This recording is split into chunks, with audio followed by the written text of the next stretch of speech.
এই শত শত নওজোয়ানকে নামাজি কে বানাবে? তোমরা কোন দিন নামাজ পড়বা বাপ? কোন দিন মনে পড়বে তোমরা মুসলমান? কোন দিন মনে পড়বে তোমার উপরে ফজরের নামাজ ফরজ? আর কোনো দিন পড়বা না, তোমার আর কোনো দিন মনে পড়বে না।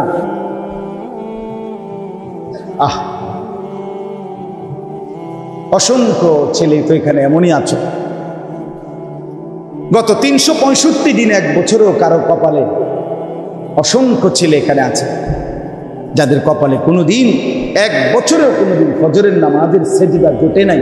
এমন সন্তান এখানে আছে না? সে যে মুসলমান কতদিন হয় ভুলে গেছে তার যে একজন আল্লাহ আছে, তার যে একজন নবী আছে, যিনি তার জন্য 23 বছর কেঁদেছেন, যিনি এখনো রওজা পাকে কাঁদতেছেন,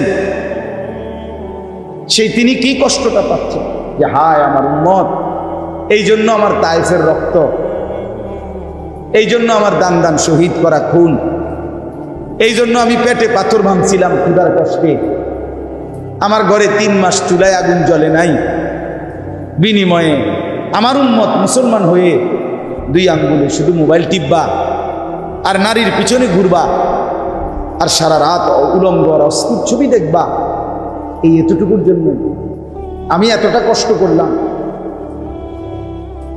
বলেন চাচা, ইনসাফ কি বলে? বলেন চাচা, ইনসাফ কি বলে? আমরা কিতাবে পড়ছি বাপ, আমার কথা শুনেন, আমি নিজে পড়ছি আরবি কিতাবে, উর্দু কিতাবেও পড়ছি। নবী সাল্লাল্লাহু আলাইহি ওয়াসাল্লামকে যখন তায়েফে পাথর মারছে, এই পাথরের আঘাতে আল্লাহ নবী সাল্লাল্লাহু আলাইহি ওয়াসাল্লাম যখন রক্তাক্ত হয়ে পুরা দেহ রক্তে ভাইসা গেছে, নবীজি সাল্লাল্লাহু আলাইহি ওয়াসাল্লামের সাথে ওনার পালক পুত্র যায়েদ ইবনে হারেসা তিনি ছিলেন। তিনি বলছেন, আমি নবী সাল্লাল্লাহু আলাইহি ওয়াসাল্লামের জুতা মোবারক পায়ের তালুর সাথে রক্ত এভাবে জমাট বাঁধছে, জুতাটা খুলতে পারতেছিলাম না রক্তের কারণে। তো এই নবী সাল্লাল্লাহু আলাইহি ওয়াসাল্লাম এই রক্তাক্ত দেহ নিয়ে যখন তায়েফ থেকে ফিরতেছেন, ফিরার পথে মাঝখানে একটা আঙ্গুরের বাগানে আল্লাহ নবী সাল্লাল্লাহু আলাইহি ওয়াসাল্লাম আশ্রয় নিয়েছেন। এই আঙ্গুরের বাগানে যখন ঢুকছে, ঘটনাচক্রে ওই আঙ্গুরের বাগানটা ছিল মক্কার কাফেরদের বড় সর্দার উতবার। নবী সাল্লাল্লাহু আলাইহি ওয়াসাল্লামের বিরোধিতাকারীদের মধ্যে সবচেয়ে উল্লেখযোগ্য যে কয়জন, এর মধ্যে উতবা একজন, আবু জেহেল, আবু লাহাব, উতবা, সাইবা, এরাই ছিল মেন, এর মধ্যে এই একজন। এই কাফেরের বাগান ছিল, সে দূর থেকে নবীজি সাল্লাল্লাহু আলাইহি সাল্লামকে দেখছে। আল্লাহ নবী সাল্লাল্লাহু আলাইহি সাল্লাম তায়েফ থেকে ফিরতে আয়েশা ঢুকছে বাগানে, পুরা দেহে রক্ত, পিঠটা চালনির মতো ঝাঁঝরা হয়ে গেছে। কসম খোদার বাপ, এই ছেলেরা বিশ্বাস করো এই বন্ধু, আর যদি কোনোদিন বলতে নাও পারি, এই একবারই বললাম, একবার আসতেই কষ্ট হয়।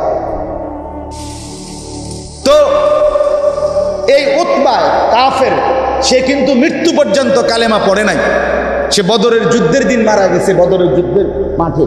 এই উতবা সে কালেমা পড়ে নাই, তখনও কাফের ছিল, কিন্তু কাফের হওয়ার পরেও খোদার কসম এই উতবা নবী সাল্লাল্লাহু আলাইহি সাল্লামের রক্তাক্ত দেহ দেখে চিৎকার দিয়া কাঁইদা চোখের পানি ফেলে বলছিল, হায় তায়েফবাসী, তোমরা এটা কি করলে? আমার ভাতিজাকে এটা কি করলাম? আমরাও তো গত 11টা বছর, নবীজি সাল্লাল্লাহু আলাইহি সাল্লাম 11 বছরের সময়, মানে মক্কা ইসলাম প্রচারের 11তম বছর তায়েফে গেছিল। তো উতবা বলছে, তায়েফবাসী, গত 11 বছর তো আমরা ভাতিজার বিরোধিতা করছি ঠিক, এভাবে তো কোনোদিন রক্ত ঝরাই না, তোমরা এটা কি করবে? এক কাফের কাঁইদা দিছে, এক কাফের চোখে পানি ঝরছে। নবী সাল্লাল্লাহু আলাইহি সাল্লামের তায়েফের রক্ত দেখে আজ উম্মত মুসলমান, তার কলিজার ভিতরে একটু কোনো পরিবর্তন ভাবনা নেই। সে কোনোদিন জিজ্ঞাসাও করে না, গত 6 বছর ধরে 12 বছর ধরে চুল কাটতেছে, কোনোদিন একবারও জিজ্ঞাসা করলো না আমার সেই প্রিয় নবী সাল্লাল্লাহু আলাইহি সাল্লাম তিনি কিভাবে চুল কাটতেন? একবারও কি জিজ্ঞাসা করার দরকার ছিল? গত 10 বছর ধরে কত জামা, কত প্যান্ট, কত কিছু বদলাইলা ভাইয়া, একবারও কি মনে পড়লো না আমার রাসূল সাল্লাল্লাহু আলাইহি সাল্লাম কি পড়তেন? গত 10 বছর ধরে ডাইনিং টেবিলে বসে খানা খাইতেছেন, চেয়ার টেবিলে বসে, একবারও কি মনে পড়লো না আমার নবী সাল্লাল্লাহু আলাইহি ওয়াসাল্লাম তিনি কিভাবে খাইতেন? আর কি কোনোদিন মনে পড়বেও না? প্রতিদিন ব্রাশ করতে ভুল হলো না, মিসওয়াক করার কথা কি কখনো মনে পড়লো না? নবী সাল্লাল্লাহু আলাইহি ওয়াসাল্লাম যেদিন ইন্তেকাল করেছেন, পৃথিবী থেকে বিদায় নিয়েছেন, কসম খোদার বাপ, বুখারী শরীফের হাদিস, আল্লাহ নবী সাল্লাল্লাহু আলাইহি ওয়াসাল্লাম শেষ মিসওয়াক করতে করতে ইন্তেকাল করেন। এজন্য শেষ নবীর শেষ আমল মিসওয়াক। আখিরি নবীর আখিরি আমল কি? চাচারা বলেন, যাদের বয়স চলে গেছে 60 বছর, আপনি কোনোদিন মিসওয়াক করলেন না? আপনি না নবী সাল্লাল্লাহু আলাইহি সাল্লামকে ভালোবাসেন চাচা? আপনি না আশেক? আপনি না প্রেমিক?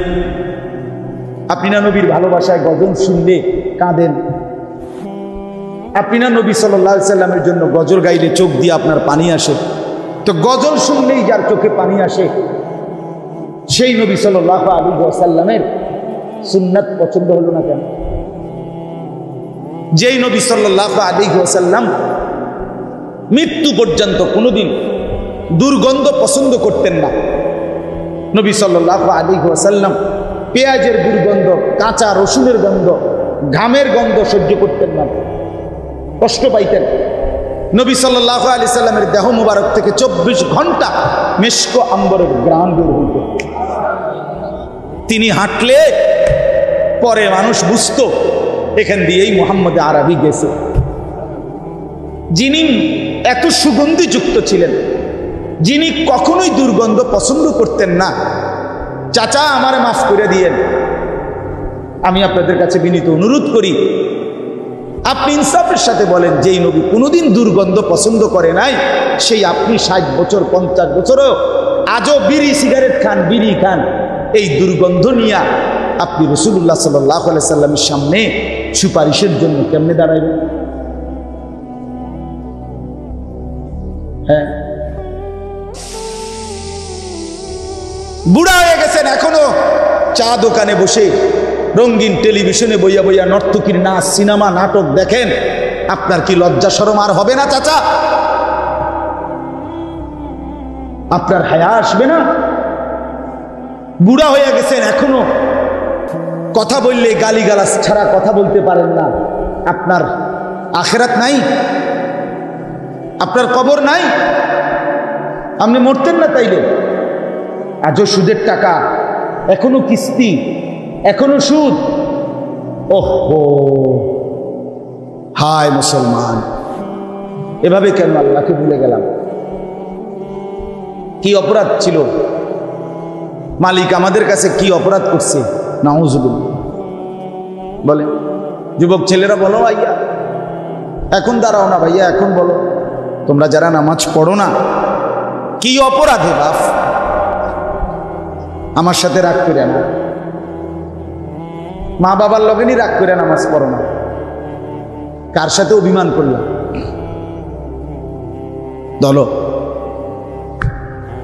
হায় আল্লাহ, রাসূলুল্লাহ সাল্লাল্লাহু আলাইহি ওয়াসাল্লাম সরাসরি হাদিসে বলছে, যে ফজরের নামাজ পড়ে না সে খবিস। একেবারে স্পষ্ট হবে, সে খবিস।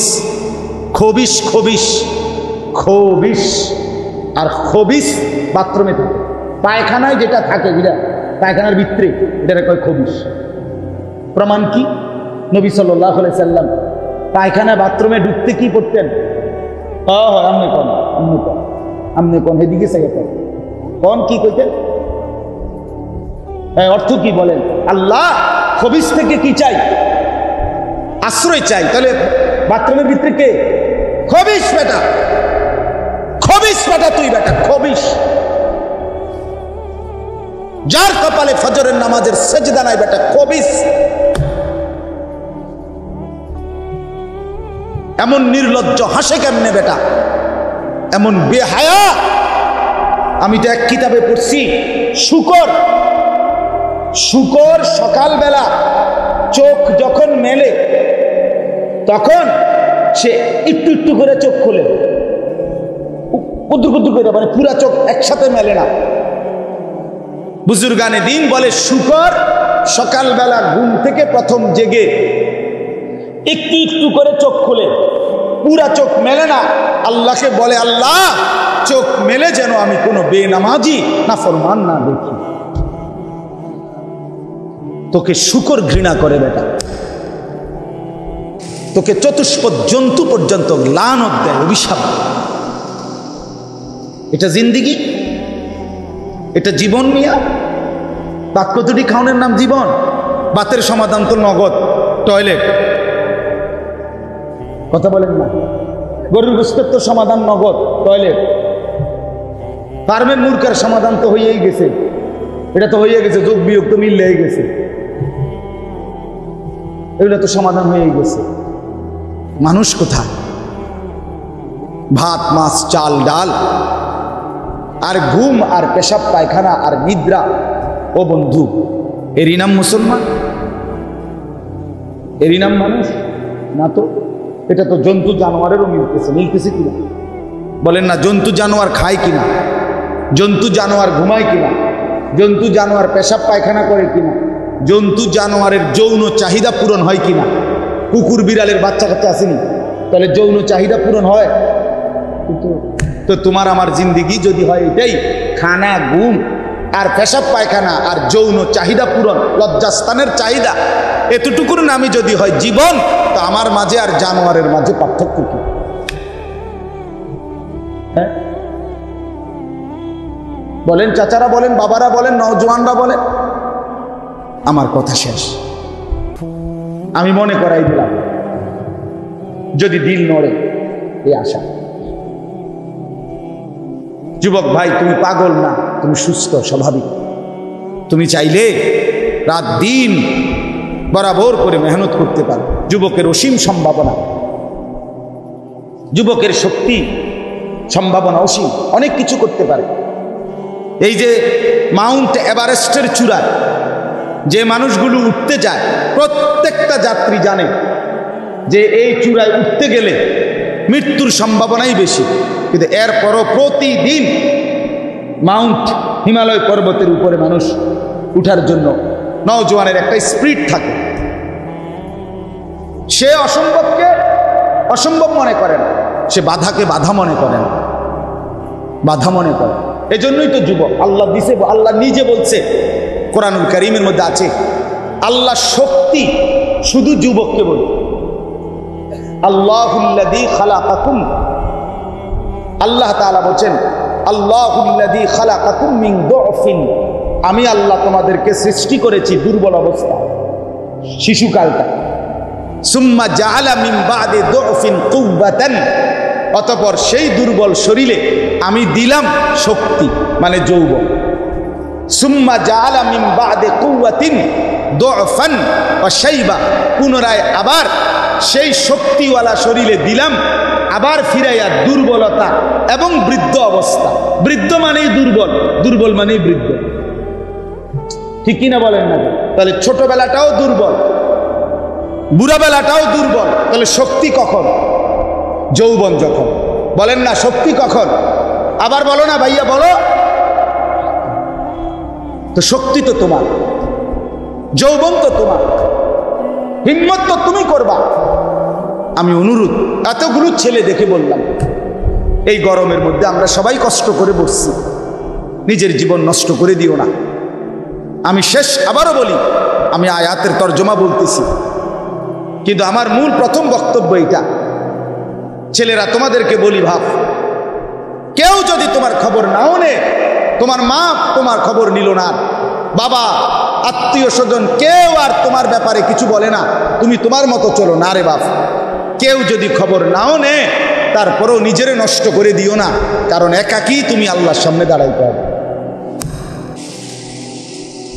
তোমার বুঝ তুমিই দিতে হবে, আমার হিসাব আমিই দিতে হবে। হ্যাঁ, হযরতে আসিয়া উনি প্রমাণ করে দেখাইছে পৃথিবীকে যে দেখো আমার স্বামী পৃথিবীর সবচেয়ে বড় কাফের ছিল, খোদা দাবিদার ফেরাউন ছিল, আমি এত বড় বেঈমানের ঘরে থাইকাও আমি শেষ মিনিট পর্যন্ত আমার ঈমান ঠিক রেখা কবরে গেছি। ইব্রাহিম আলাইহিস সালাম প্রমাণ করে দেখাইছে, আমি প্রমাণ করে দিলাম আমার বাবা ছিল মূর্তি পূজক না, বরং মূর্তি বানাইয়া বিক্রি করত। আমি তার ঘরে থেকেও ছেলে, আমার বাপ বেঈমান ছিল, কিন্তু আমি শেষ মিনিট পর্যন্ত আমার ঈমান ঠিক রাখছি। অতএব কারো জন্য কেউ আটকাবে না, কেউ আটকাবে না, কেউ কারো জন্য থেমে যাবে না। তোমরাও তোমাদের ঘরে ফিরবা, আমরাও আমাদের ঘরে ফিরে যাব ইনশাআল্লাহ।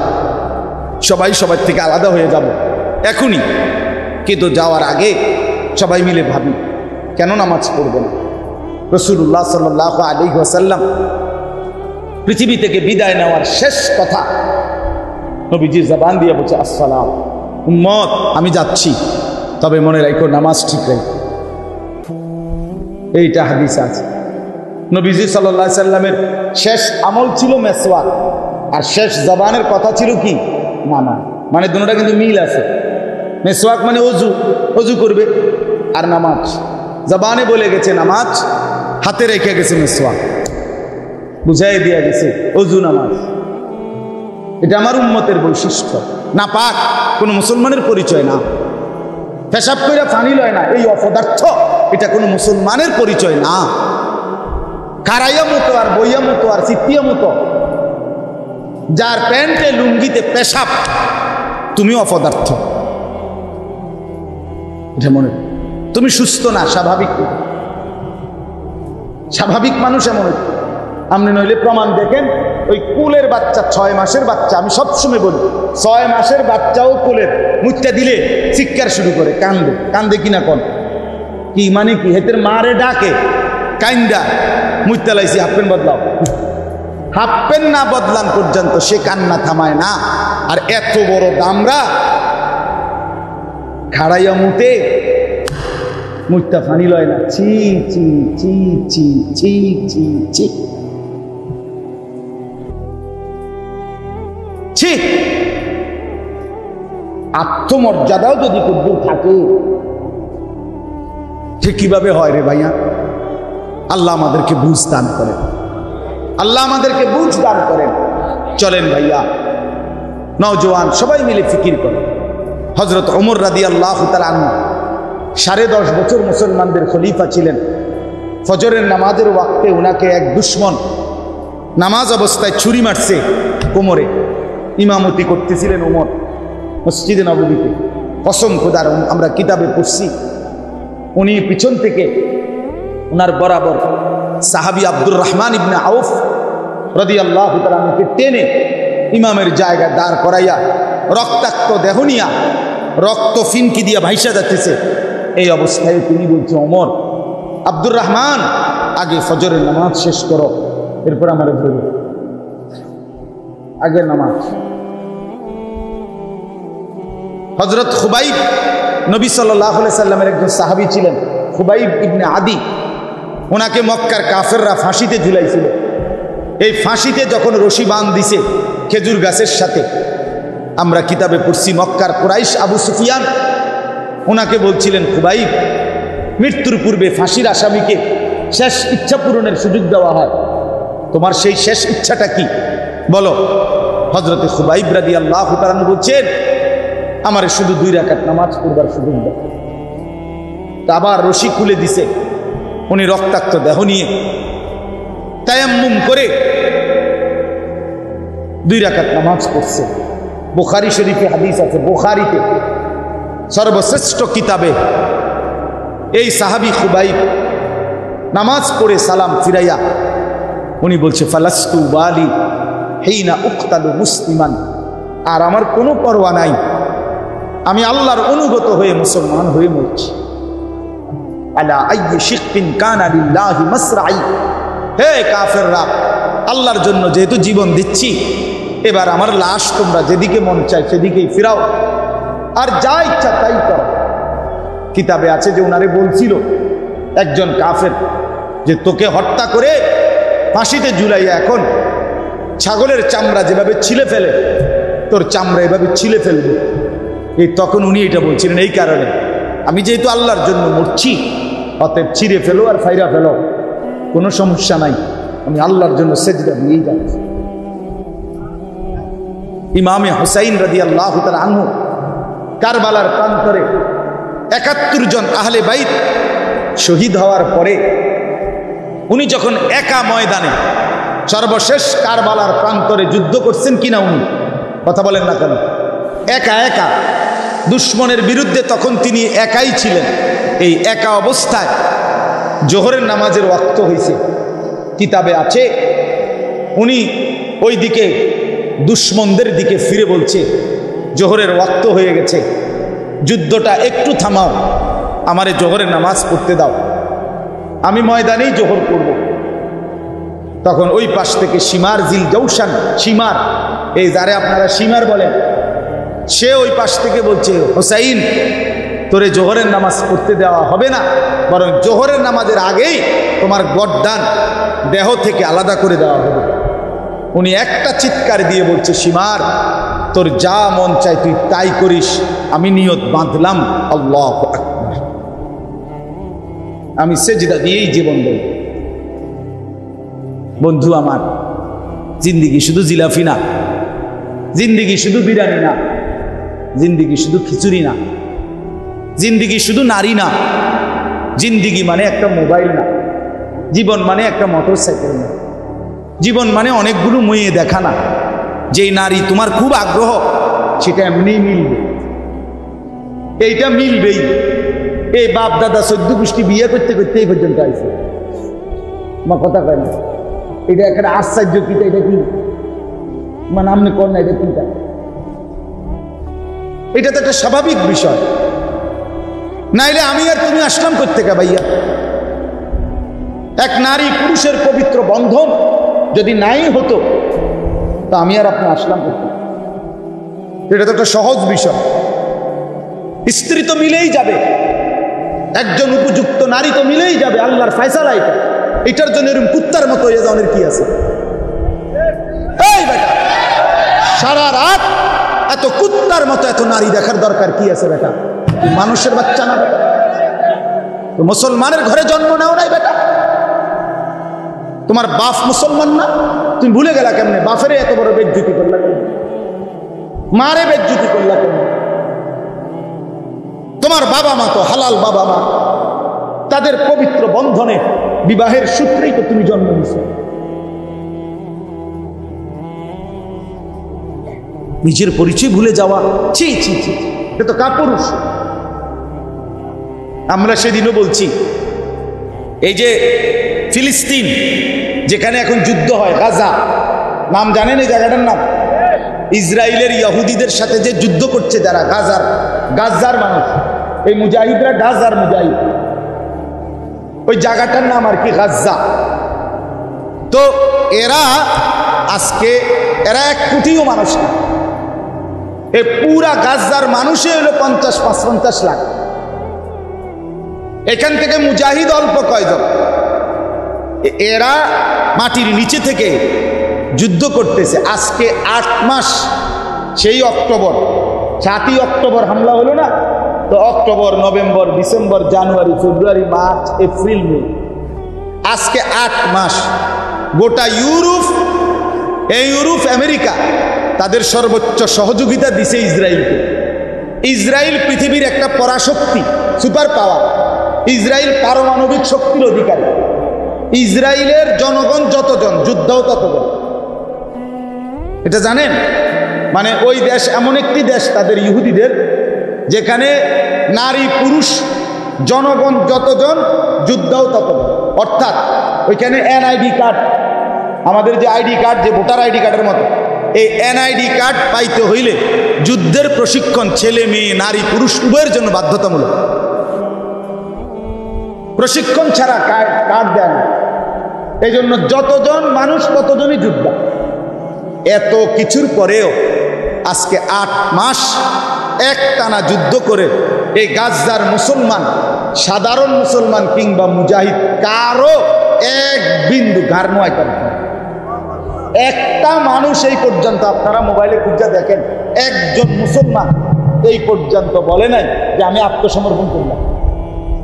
করছে কেন? প্রশ্ন হইল কেন এমন হইল এরা? মূল কারণ হইল আমরা নির্ভরযোগ্য সূত্রে জানি ওইখানকার মা, যেই মা তার সন্তানকে প্রসব করে, খোদার কসম মা তার বাচ্চার কানে কানে বলে, এই সন্তান প্রসব হওয়ার পরে বলে আমি তোকে প্রসবই করেছি, ওলিদতুকা, তোকে জন্ম দিয়েছি, সন্তান প্রসব করেছি ফিলিস্তিনের আজাদির জন্য। মসজিদ আকসা বাইতুল মুকাদ্দাস আজাদ করার জন্য আমি তোকে জন্ম দিয়েছি। তোরে 10 মাস পেটে ধরছিল, তুই জীবন দিবি, এই জন্যই তোকে প্রসব করছি, বাঁচার জন্য না, জীবন দেওয়ার জন্য। এই জন্য এরা এতটা মজবুত, এগরে হারাইতে পারবে না।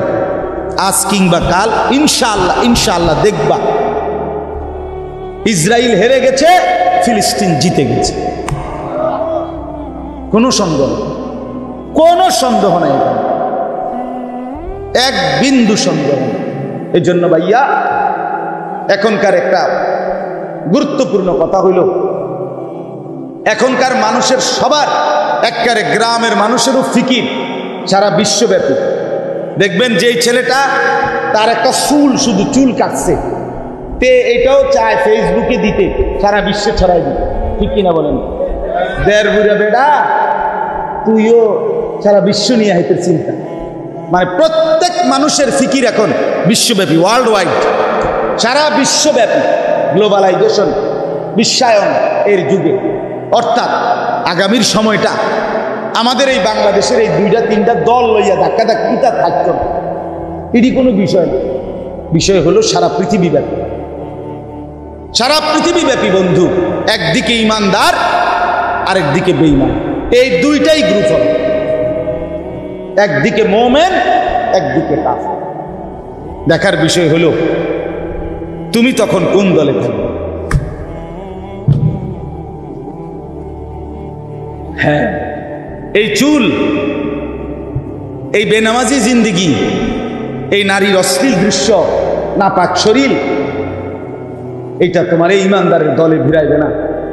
মনে রাখবে, ভাত না খাওয়া সমস্যা না, কামাই রোজগারি একটু কম হওয়া এটা অসুবিধা না, কিন্তু ইমান চলে যাওয়া এটা বড় অসুবিধা। কথা বলেন না কেন? তোমার ইনকাম মাসে 30,000, আমার 18,000, এটা কোনো অসুবিধা নাই, আমি 18,000 টাকা দিয়ে মিলে নিতার মতো। তুমি কাতলা মাছ কিনলে, আমি ফাঙ্গাস মাছ কিনলাম, মোটামুটি খানা তো হয়ে গেছে। কথা বলেন না কেন? এটা সমস্যা না বাস, এটা কোনো অসুবিধা না।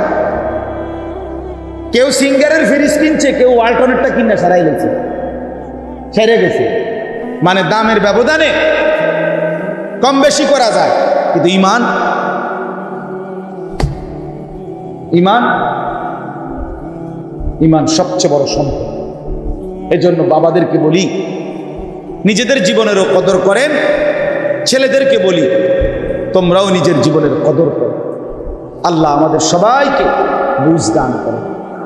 নতুন করে 5 ওয়াক্ত নামাজের সিদ্ধান্ত দিল থেকে আমি একটা অনুরোধ করতে চাই, দেখতে চাই, আবেগে না, বাটপার, সিটার, ধোকাবাজ, বাস্তবিক অর্থে নামাজ পড়তা না এমন বাটপার হাত তুলল না। এমনি বাস্তবে যে আল্লাহ চাইলে ইনশাআল্লাহ হুজুর, আল্লাহ তৌফিক দিলে এখন থেকে 5 ওয়াক্ত নামাজ পড়ার চেষ্টা করব, এমন একটা নিয়ত করে কিছু যুবক হাত তুলো না।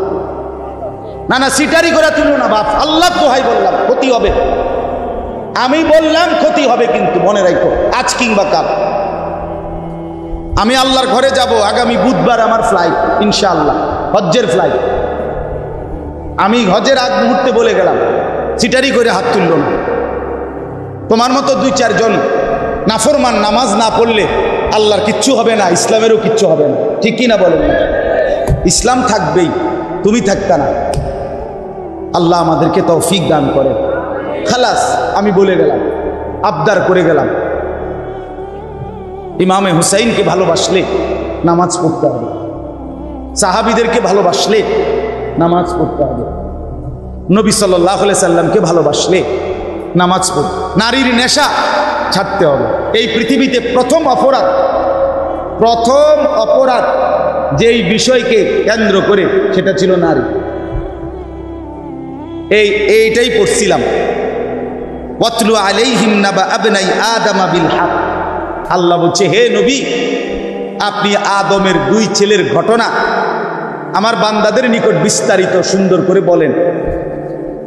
ইজ কাররাবা কুরবানান, তারাই 2 জন প্রথম আমি আল্লাহর হুকুমে যখন কুরবানি করলো,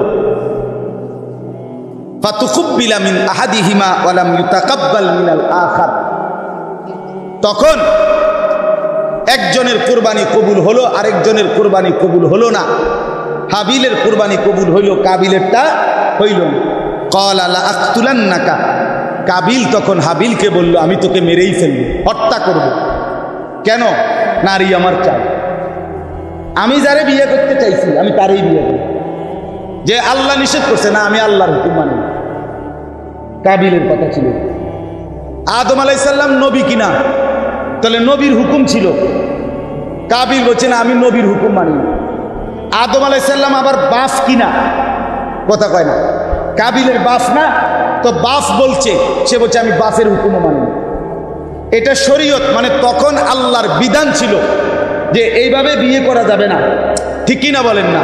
সে বলছে আমি শরীয়ত মানি। এই নারীর যখন কেউ লুবি হয়, মনে রাখবা ছেলেরা, নারী যে লুবি, নারীর প্রতি যে আসক্ত, এই হিংস্র পশুটা তখন আর মানুষ থাকে না।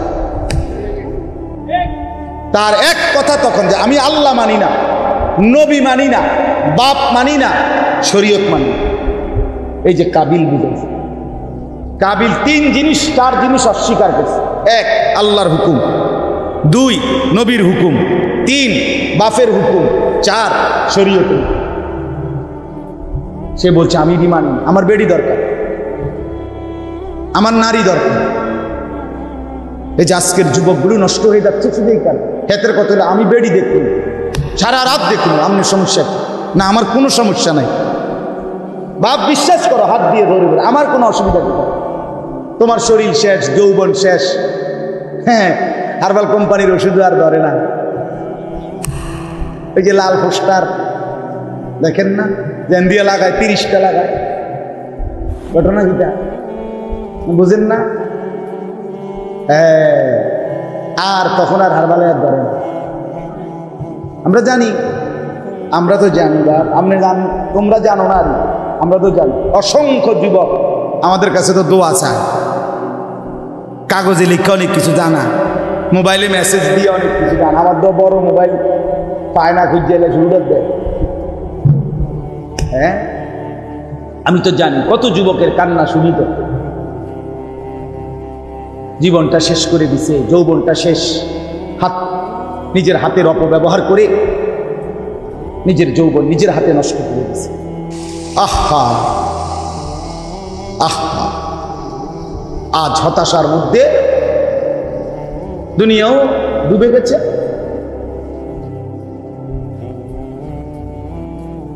আল্লাহ মাফ করো, যা বুঝানোর বুঝা, তোমরাও বুঝছো ভাইয়া। মুরব্বী আছে এই জন্য আর এতটুকুই বুঝাইলাম, নিজের যৌবন নিজের সক্ষমতা নষ্ট না করা। দুনিয়াতেও কষ্ট পাবা, আখিরাতে। তো এরপরে দেখেন, ক্বালা ইন্নামা ইয়াতাকাব্বালুল্লাহু মিনাল মুত্তাকিন। হাবিল তখন একটাই কথা বলছে কাবিলকে, ভাই শোনো, তুমি আমারে মেরে ফেলো, কোনো অসুবিধা নেই, তবে এটা মনে রাখো, যুগে যুগে আল্লাহ তাআলা কোরবানি ইবাদত তারই কবুল করবে, তাকওয়া থাকবে যার, আল্লাহকে ভয় করবে যে, গুনাহ থেকে বেঁচে থাকবে যে, মুত্তাকি হবে যে, আল্লাহ তার কোরবানি, তার ইবাদত, তার বন্দেগী কবুল করবে। কাজে তুমি গাছ জোর দেখাইয়া আমারে মাইরে লাইতে পারবা, কি মাইরে লাইলে কি, এটা কোনো অসুবিধা নাই। এই জন্য বাপ, এই পৃথিবীতে আসমানে প্রথম অপরাধ সেজদা না করা। এই কথাটা শেষ কথা মনে রাখবেন। আসমানে প্রথম অপরাধ কি? ওই যে আদমকে কি করে নাই? ইবলিস। আর জমিনে প্রথম অপরাধ এই নারীর আসক্তি। ওই কাবিল প্রথম অপরাধী।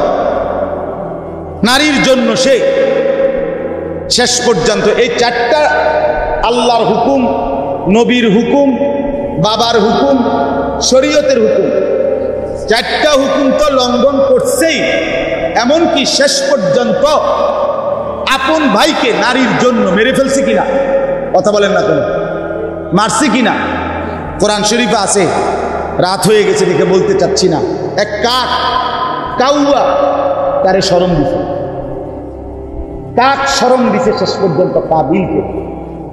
কাকে শিখাইছে যে এই ভাইকে সে কিভাবে পুঁতা ফেলবে, মাটিতে কবর দিবে। কাকে আইসা দেখাই দিছে। এই মানুষ যখন নারী লোভী হয়, সামান্যতম সেন্স, বুদ্ধি, বিবেচনা তার আর থাকে না। তার ভিতরে কোনো বাবা মা, বংশ, ধর্মের ইজ্জত কিচ্ছু থাকে না। সেটাতেই মজা। এই জন্য প্রিয় বন্ধু আমার, বাপ আমার, নারীর আসক্তি থেকে নিজেকে বাঁচাও। এই মোবাইল, বড় মোবাইল প্রয়োজন যে দূরের দূর, যার যেটা প্রয়োজন, অফিসিয়াল কাজ, ব্যবসায়িক কাজ অথবা ইমার্জেন্সি কোনো কাজ থাকতেই পারে। তো যেটা জরুরত ওটা জরুরতের মধ্যেই ব্যবহার করি। যেটা প্রয়োজন নাই সেটা কেন নষ্ট করা নিজের জীবন? আল্লাহ তাআলা আমাদের সবাইকে তৌফিক দান করেন। প্রত্যেকটা ছেলে নিজের ভালো নিজে বোঝো, আল্লাহ কবুল করেন।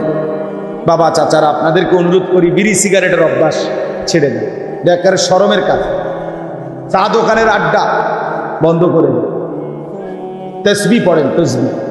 চাচা তসবি পড়েন, নিয়মিত তসবি পড়েন। সকাল সন্ধ্যা তসবি পড়েন, সময়টা কাজে লাগান। আল্লাহ তাআলা তৌফিক দেন। পর্দার আড়ালের মা বোন যারা শুনতেছিলেন, আপনাদেরকে বলি, বোনেরা, মায়েরা, নিজের ইজ্জত, নিজের লজ্জা, নিজের পর্দা, নিজের সতীত্বের কদর করে। যে নারীর পর্দা নাই তার কিছুই নেই। যে নারীর ইজ্জত নাই তার কিছুই নেই। সে আর নারী না, তার আর কিছুই থাকে না। এই জন্য মা বোনদের কাছে অনুরোধ, নিজের ইজ্জত, পর্দা, সতীত্বের কদর করেন। ছেলেদেরকেও বলি, বাবা সাইডে কাটা, পিছনে কাটা, এরকম চুল বড়, এ তো সরাসরি মুশরিকের চুল, সরাসরি বেঈমানের চুল, সরাসরি কাফেরের চুল। এক বিন্দু সন্দেহ নাই, এগুলো কাফেরের চুল। কোন মুসলমান তার প্রথম লেবাসের প্রথম চিহ্ন কাফেরের চিহ্ন ধারণ করতে পারে না, যার রক্তে ইসলাম আছে। অতএব এই চুল কাইটা স্বাভাবিকভাবে চতুর্দিকে সমান চুল রাখো। এরকম একদিকে একবারে কামাইয়া, আরেক এদিকে কামাইয়া, শুধু মাঝখানে পাখির বাসার মতো এই চুল। এটা তো বাপ চাচারা যদি কইতেন, আপনারাও তো কন্যা চাচারা, আগে তো গ্রামে গঞ্জে চাচা সব জায়গায় এটাই নিয়ম আছিল। গ্রামে আকাম কাকাম কুকামে ধরা খাইলে এরকম বিভিন্ন খান দিয়ে চুল কাটটা ছেড়ে দিত। কথা কন না কেন চাচা? তো এইটি কইতারেন না আপনাকে ফুলাই নেব?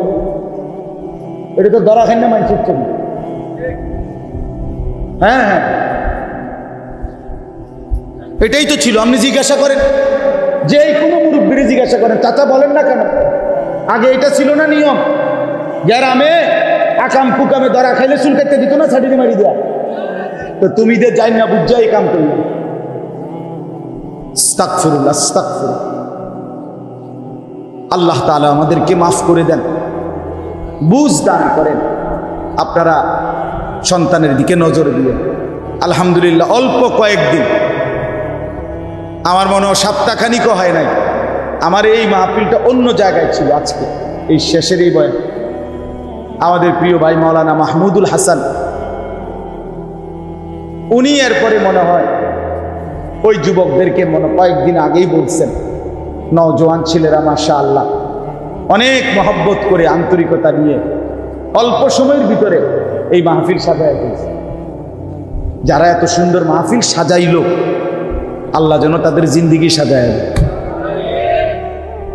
ছেলেরা আগায় আসলে ইনশাআল্লাহ ইসলামের অনেক কল্যাণ হবে, উপকার হবে। আমি হতাশ না, এই যে এত দমকা দমকি করছি এটার মানে উদ্দেশ্য না যে তোরে এখন ইচ্ছালাম মাইরি এলাম গোড়া, বিষয়টা কোনো এমন না, ঠিক কিনা বলেন না? এটা আসলে রাগও না, মারামারিও না, কন্যা কন্যাও না, এটা হলো অনুভূতি জাগানোর চেষ্টা কর। ইনশাআল্লাহ আশা করি অল্প অল্প করে দুইজন একজন করে করে বদলাবে। ইসলাম হারবে না ইনশাআল্লাহ, ইসলাম হারবে। আমি কামে লাগলাম কিনা এটা হলো দেখার কথা, বাকি ইসলাম হারবে না। আল্লাহ তাআলা আমাগর বাদ দিয়েও নতুন লোক বানাইতে সক্ষম, কথা বলে না? প্রতিদিন আল্লাহ নতুন বাচ্চা পৃথিবীতে পাঠাইতেছে না, তো আর অসুবিধা কি?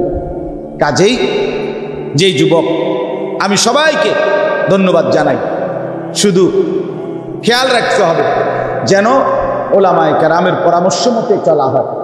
মসজিদের ইমাম সাহেব, ওলামায়ে কেরাম, তাদের সাথেই চলার চেষ্টা করবেন। আমি আইসা শুনছি ছেলেরা মহব্বত করে হোক আর না বুঝা হোক, ও ব্যানার লাগাইছে কোথায় কোথায়, ওই না আমার ছবি যুদ্ধ দিয়ে দিচ্ছে। আমি কাছে আমার এই 20 বছরের মেহনত শেষ। কিন্তু যে ছেলে ওই আমার নিজে আইসা বলছে ওদের আসলে আমি আবেগে বুঝি নাই, খালাস ঠিক আছে, আল্লাহর জন্যই ছেড়ে দাও। কিন্তু এটা মনে রাখতে হবে, শুধু শুধু এই ছবি, শুধু শুধু এই মোবাইল, শুধু শুধু এই ক্যামেরায় ছবি তোলার এই প্রবণতার কোনো অর্থ নাই। 1 লক্ষ হুজুরের সাথে যদি আমাদের কারো একজনের, মনে করেন 1 লাখ হুজুরের লগে একটা ছবি আছে মোবাইলের মধ্যে জমা, এতে করে কবরের আযাব মাফ হয়ে যাবে তো ইনশাআল্লাহ। হাসরের ময়দানে ফেরেশতার কাছে মোবাইলটা জমা দিলে সারব তো আর লাভ কি? তাইলে আর লাভ। হুজুরদের সাথে সম্পর্ক হলো আখিরাতের সম্পর্ক, ঠিক কিনা বলেন? আমরা কোনো রাজনৈতিক নেতাও না, আমরা কোনো এলাকার কিছু না, আমরা আখিরাতের ফেরিওয়ালা, তাইলে আখিরাতের সম্পর্ক। সর্বশেষ কথা হলো এক্ষুনি আমি দোয়া করব। অনেক ছেলে বসতো ভাই, আমার একটা অনুরোধ, আমরা মুসলমান, আমাদের আত্মমর্যাদা আছে, আমরা শুধু খাবারের জন্য বেঁচে নাই, আমরা বাঁচার খাবারের জন্য বেঁচে আছি না, আল্লাহর ইবাদতের জন্য।